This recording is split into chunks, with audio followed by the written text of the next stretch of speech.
Good day, everyone. Thank you very much for your interest in our topic today, which is managing orphan sites in British Columbia. My name is Mike Jansen. I'm the Director of Orphan Planning and Restoration with the Commission. Last time I gave a presentation to landowners on this topic was up at the Pomeroy in Fort St. John. The world is a little bit different today. Unfortunately, we can't do this in person. However, happy to be able to provide an update via this webinar today. We're going to be collecting your questions via our stakeholder relations group. Some information in here is going to be provided on how you can provide those questions to us. My team will then take those questions and get you the answers that you need. Bit of an overview of what we're going to be discussing today, a bit about the Commission, some background on how we got there, our comprehensive liability management plan. We're going to talk about the restoration process in general, just a background on what the restoration process is, what steps are involved, which will then give you some background as to how the information will be provided on dormant sites as well as orphans. So while this topic is largely on orphan sites, we did want to provide you with an update on dormant site restoration in BC, those sites being the responsibility of industry, just so you have some background and an update there as well. So after we talk about dormant sites, we'll move on to the Orphan Site Reclamation Fund, the current state of orphans. We'll talk about compensation for orphan sites, talk about orphan protection and restoration, which is basically our plan on how we manage orphans. And then we'll talk about the status of orphans and the population, as well as our work plan to address those. As I mentioned, questions can be directed to stakeholder@bcogc.ca. Our stakeholder relations team will collect your questions and provide them to us for answers. This presentation will be posted on the Commission's website. If you find it on the website, that will allow you to start and stop the presentation at your leisure. When you do want to do that, you can actually also take note of some of the web pages that are actually provided within the presentation, which then you can then put into your web browser or write them down for a later time when you want to look at them. So a bit on the Commission, we have basically a vision, mission, and values statement. And really at the front and center is the safe and responsible energy resource development for British Columbia. Our mission is really around protecting public safety and the environment and respecting those individuals that may be affected. That is front and center in our goals and really translates in all the work that we do. Respect, integrity, transparency, innovation, and responsiveness is really at our core. So our role really is from overseeing oil and gas activities from cradle to grave, from exploration and development of oil and gas wells, to transportation of fluids via pipeline, and the eventual restoration and reclamation of all of those activities.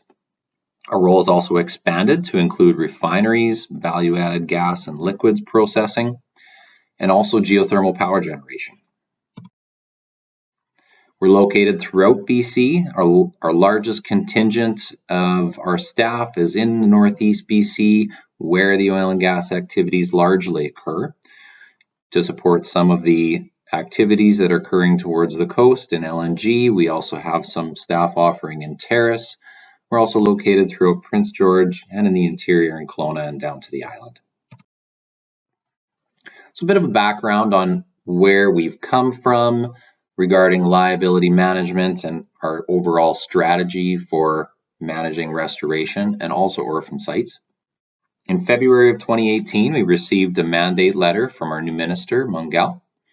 In May of 2018, there were amendments made to the Oil and Gas Activities Act. Those came about through the passing of Bill 15, which gave us a lot of the powers that we're going to be talking about today.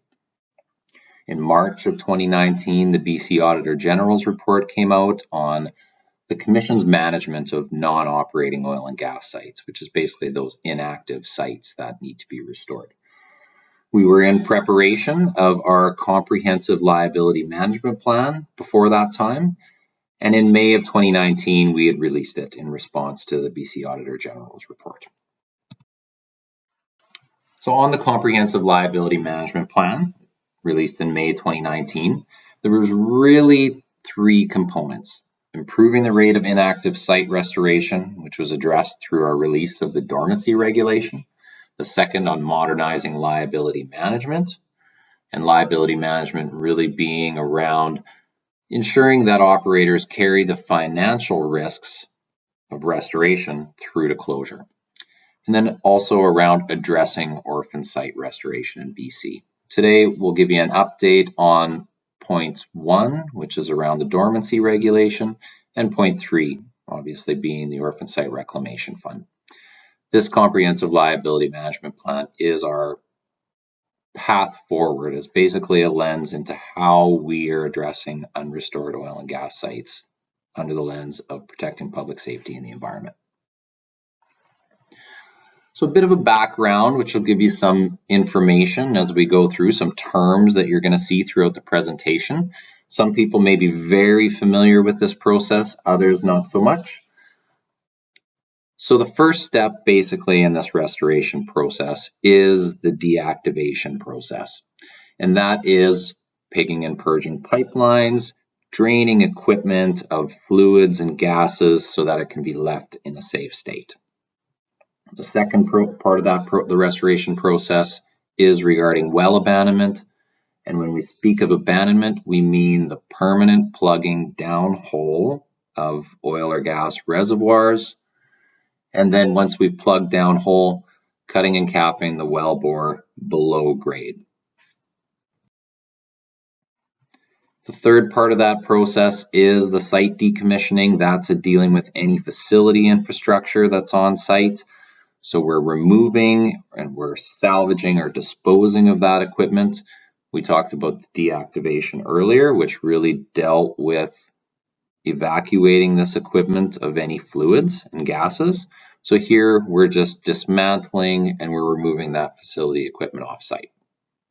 In the fourth step, we're looking to site investigation. Now that we have a pad site where we're free of infrastructure, we can now completely and fully investigate the site to determine the environmental quality of soil or groundwater.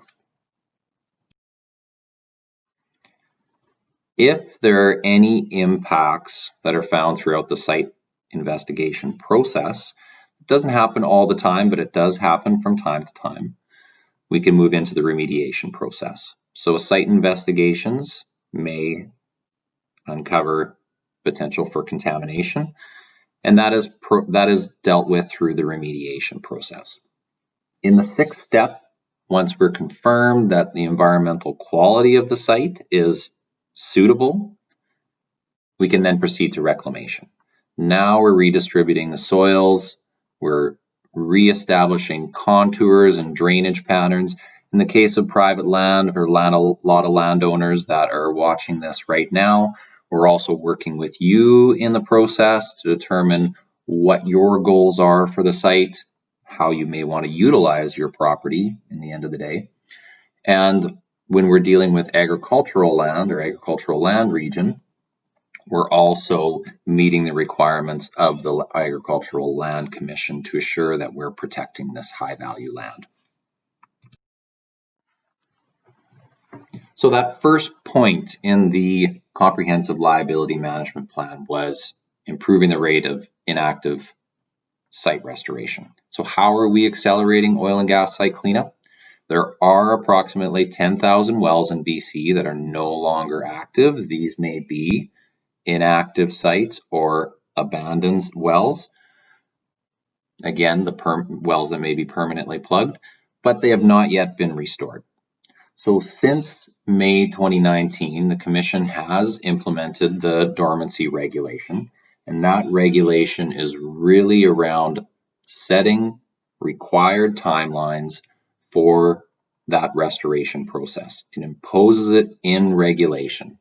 Those activities around abandonment, decommissioning, site assessment, reclamation or restoration. And it also sets out requirements for notification and reporting. So notification being to the impacted landowners or Indigenous communities, and also reporting to the Commission on those activities. Companies are required, like we said, to notify and communicate with First Nations, landowners, and local governments about their cleanup activities. And annually, they're going to be reporting on that to us. And we'll give you a little bit of an update as to what they have reported to date.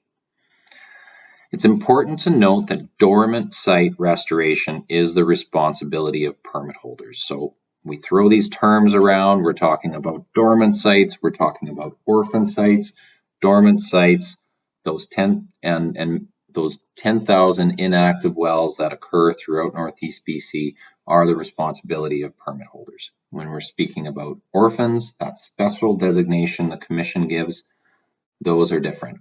Those are the responsibility of the Commission, and we'll get into orphan sites a little bit later.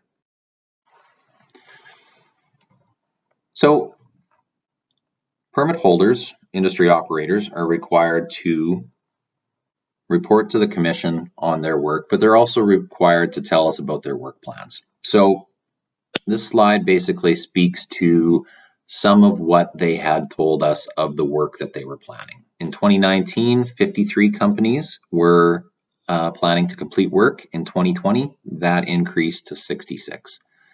Similarly, with the number of sites where work was scheduled in 2019, well over 1,600 had scheduled work. In 2020, that increased to over 2,200.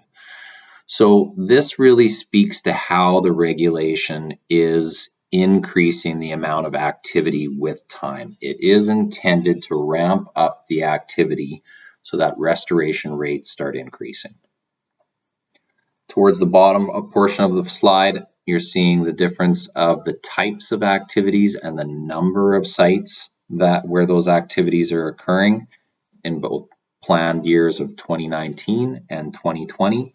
In both cases, you can see the amount of work that is planned is increasing year over year. But planning is one thing and reporting is another, and what was actually occurred is what is illustrated in this slide. So what was planned is in the second column, and what had actually occurred was in the third during the 2019, which was the first year that this regulation came into effect.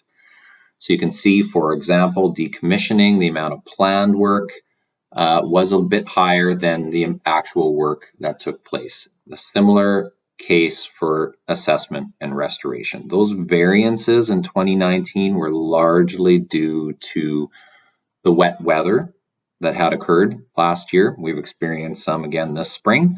Starting to see some summer now, so hopefully some good conditions for this restoration work to occur. Regardless, if planned work did not occur, that doesn't mean that it doesn't have to occur. The regulation still requires permit holders to carry out this work, so they're going to have to defer it to this year. There are stage gates throughout the years provided in the regulation that companies must meet. Some folks may have heard about the federal government announcement on stimulus spending for the restoration of inactive sites. $100 million has been provided by the federal government to the Ministry of Energy, Mines and Petroleum Resources.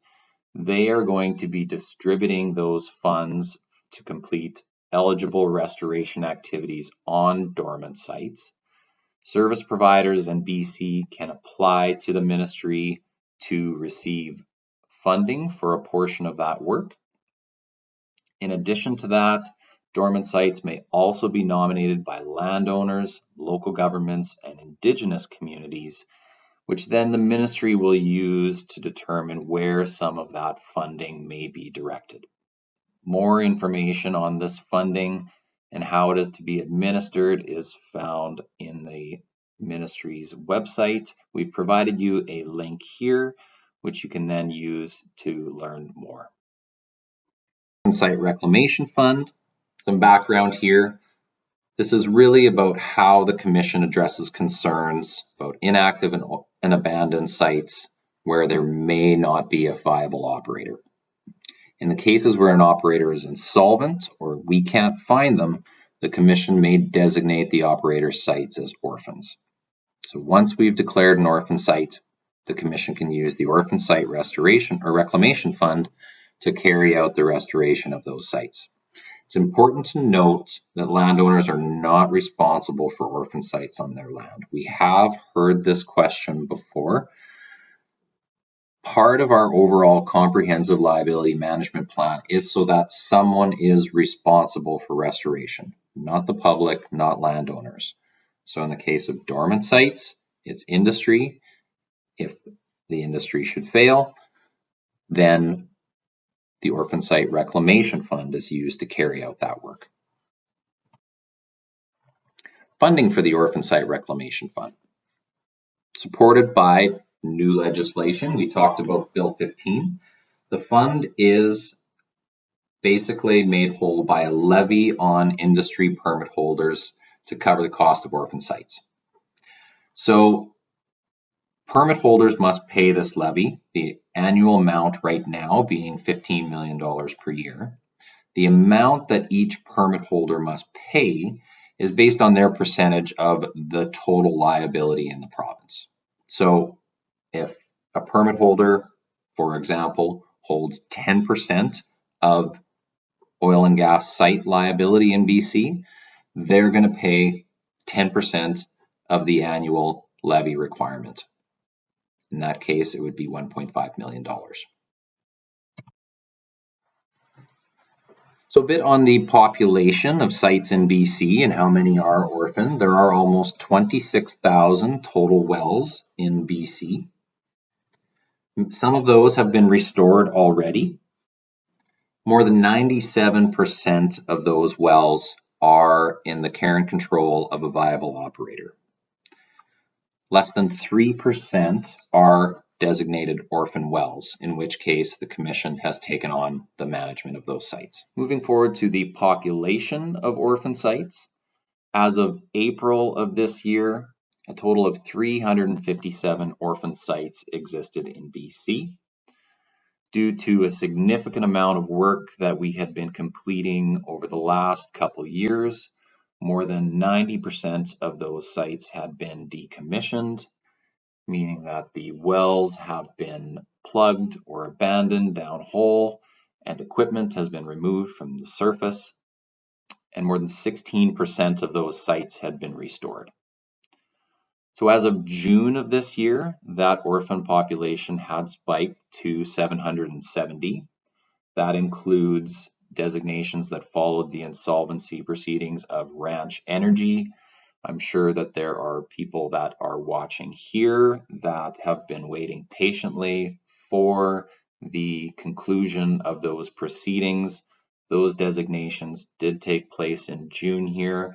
My team has been contacting landowners impacted by the designation to speak to them about how we're going to be managing these sites and obviously your interest in compensation.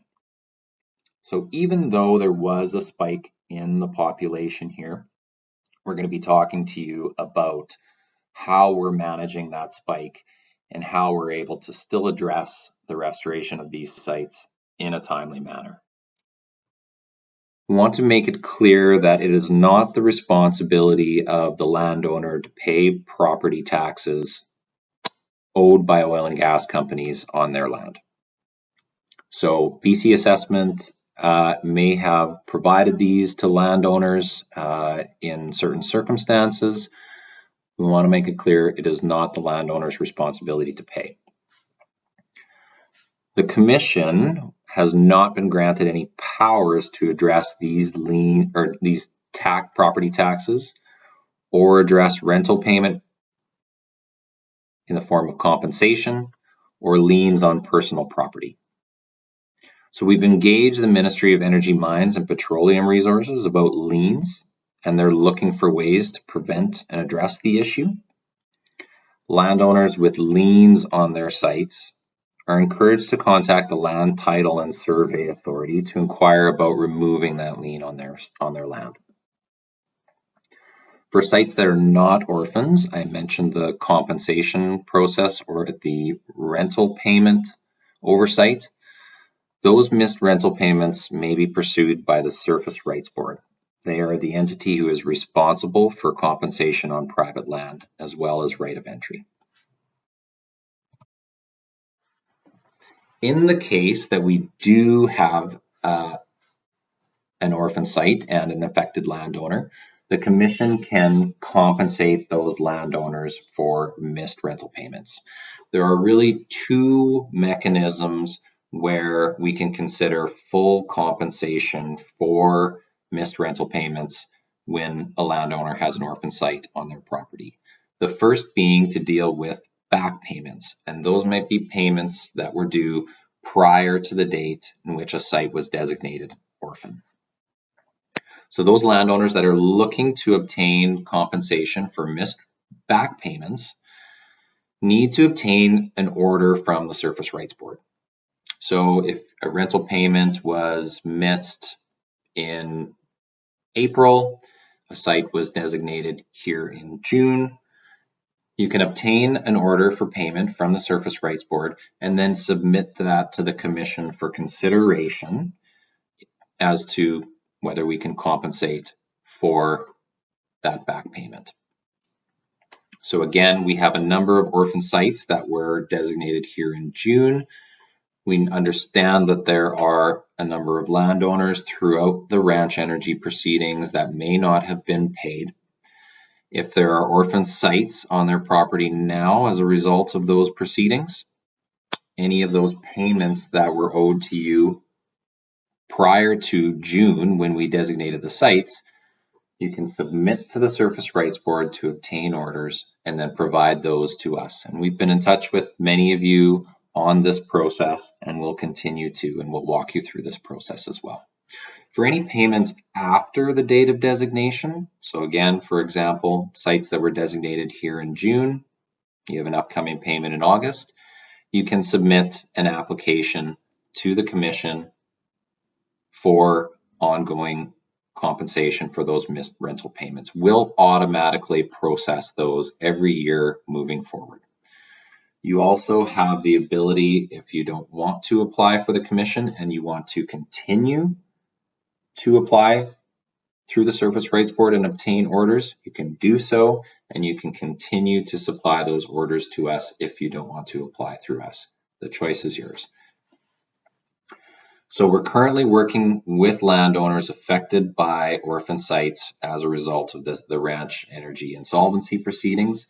We're working on compensation, so it's likely if you are affected that we've been in touch with you already.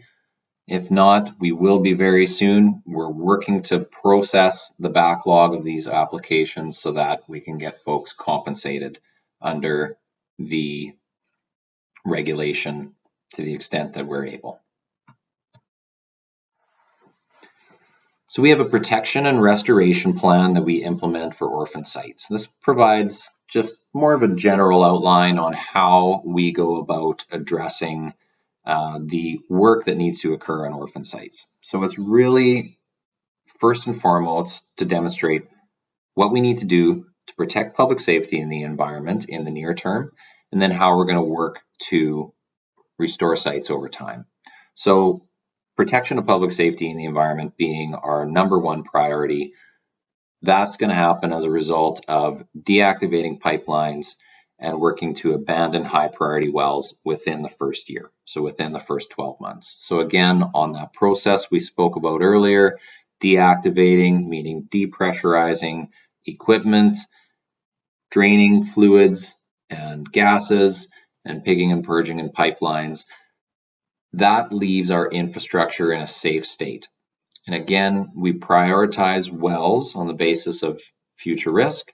So if we have any wells that are deemed high priority, we'll plug those in the first 12 months so that we are addressing any potential pending risk. So now we have some safe infrastructure out there, and now we can work towards our greater goal of closure work and restoration when we'll consider private landowners, the interests of impacted Indigenous communities, and our overall restoration goals. Our overall goal, though, is to complete restoration within 10 years of orphan site designation. Our commitment, obviously, to protecting public safety and the environment, but also to cost efficiency and program excellence. You're going to see large-scale programs that are occurring. I'm sure many of you have heard about a lot of the work that we're doing in and around near town, near Fort St. John, and the work that we have occurring elsewhere. Again, we'll talk about some of that work here moving forward. Want to provide a bit of an idea of the type of strategy that we employ on some of our sites. We don't often go and prioritize work solely on a site-by-site basis. We're going to do things on an area basis. So we're going to look for efficiencies when we have many sites within an area in order to be as efficient, as effective as possible. So many of our sites are all season access, many of our sites in and around town. We're going to plan large-scale abandonment, decommissioning, and investigation programs. We're going to be doing 40, 50, 60 sites at the same time. When we have all season access, we can then collect that investigation data, and then we can plan for remediation and reclamation of those sites over a whole swath of an area. When we move into areas that are winter access, obviously there are challenges with establishing that access in the winter. There are shorter windows of opportunity in which we can get that work completed, and access throughout the winter is expensive to set up and maintain. So when we have sites within an area, we're putting a lot of effort into the planning in order to get as much of that work done as possible within a small 2 to 3 month window. So taking advantage of that open access to complete all abandonment, decommissioning, investigation, restoration work wherever possible. This really helps us to minimize cost and make sure that those funds can go as far as possible to address as many sites as possible in any given year.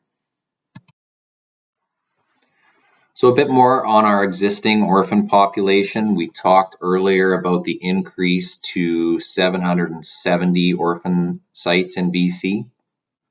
Our orphan planning and restoration team, we have a team of subject matter experts in Fort St. John that have executed hundreds of contractors. We've retained more than 100 local contractors and subcontractors to complete work on orphan sites to date. Even though we have had this uptick from 357 to 770 orphan sites, we are still on track to complete restoration of existing orphans within 10 years. So at present, approximately 50% of our wells have been abandoned and 50% of the sites have been decommissioned. And that's as a result of a lot of the backlog of work that we had completed in recent years.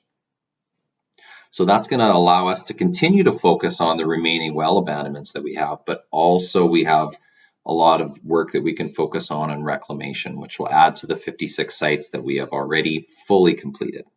Again, this is a multi-year process where it will take a considerable amount of work to get to the final reclamation state, but over time we can increase the number of sites that are reclamation ready and increase the number of sites that are fully reclaimed. So our plan in the near term, over this next year, we are carrying out our most ambitious work plan to date. So those industry paid funds, the Orphan Site Reclamation Fund, are being utilized to carry out a $27 million restoration program that we had planned since about November of that last year. That plan started in April of this year. In addition to that, supported by economic stimulus funds, we did mention the federal funds that were provided for restoration of dormant sites, and the ministry is deploying those funds. $15 million has also been provided and will be provided for the purposes of restoration of orphan sites. So it's a one-time piece. It will be added to the $27 million program. So a significant amount of work is going to be occurring in the near term here. So with the support of our Northeast BC service providers, we're looking to abandon approximately 100 wells. We're going to be decommissioning approximately 60 sites. We're going to be investigating that process to look at environmental quality. We're going to be completing that on 40 sites. And another 40 sites where we have identified some impacts we will be remediating. And another 60 sites will be fully reclaimed, adding to the 56 we've completed already. So I hope that provides a little bit more background on dormant and obviously how we manage orphan sites in BC. I know that a number of you are interested in what we are doing on orphan sites, how we are making those sites safe, how we are bringing those sites through to restoration in a timely manner, how you may be affected, and how you may be compensated. So there's a lot more information on our orphan site webpage, bcogc.ca/what-we-regulate/oil-gas/orphan sites. And again, what we're going to have everybody do is if you have questions as a result of this presentation, or if there's information that you're looking for that you didn't see, please direct them to stakeholder@bcogc.ca. Our stakeholder relations team is going to gather all those questions, provide them to the orphan planning and restoration team, and we're going to get some answers back to you pretty quick. Again, thank you so much for your interest in this webinar and this topic. Look forward to seeing everyone's faces again soon. Take care. Be safe out there. Thank you.